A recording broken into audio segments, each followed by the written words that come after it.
હાલોલ નગરપાલિકાના પ્રથમ અભિગમ ભાગરૂપે નવીનતમ ટાઉન હોલનું ભૂમિપૂજન નાણામંત્રી શ્રી કનુભાઈ દેસાઈ, જયેન્દ્રસિંહ બાપુના વરદ હસ્તે કરવામાં આવ્યું હતું. હાલોલના ચીફ ઓફિસર શ્રી હિરલબેન ઠાકર પણ ઉપસ્થિત રહ્યા હતા. તેમણે હાલોલ માટે ઘણું યોગદાન આપ્યું છે.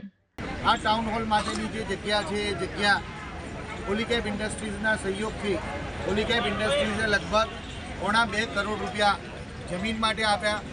એટલે લગભગ 15 કરોડ રૂપિયાની ખર્ચે આ ટાઉન હોલ તૈયાર થવાનો છે. અને આપણી ભૂગર્ભ ગટર યોજનાનું કામ ચાલે છે. 100 કરોડ કરતાં વધારે ભૂગર્ભ ગટર યોજના માટે આપણને આપણી રાજ્યની સરકાર ભૂપેન્દ્રભાઈ પટેલ સાહેબની સરકારે આપ્યા છે.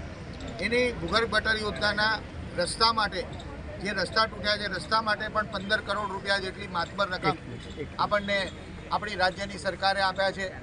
અને આપણા MGVCLની જે 11 kVની લાઇન છે, લગભગ 75 કિલોમીટર જેટલી લાંબી લાઇન છે, એને અંડરગ્રાઉન્ડ એનું વાયરિંગ કરવા માટે એના માટે બી 15 કરોડ રૂપિયા ઉર્જા વિભાગે મંજૂર કર્યા છે. એનું કામ પણ ટૂંક સમયમાં શરૂ કરવાના છે.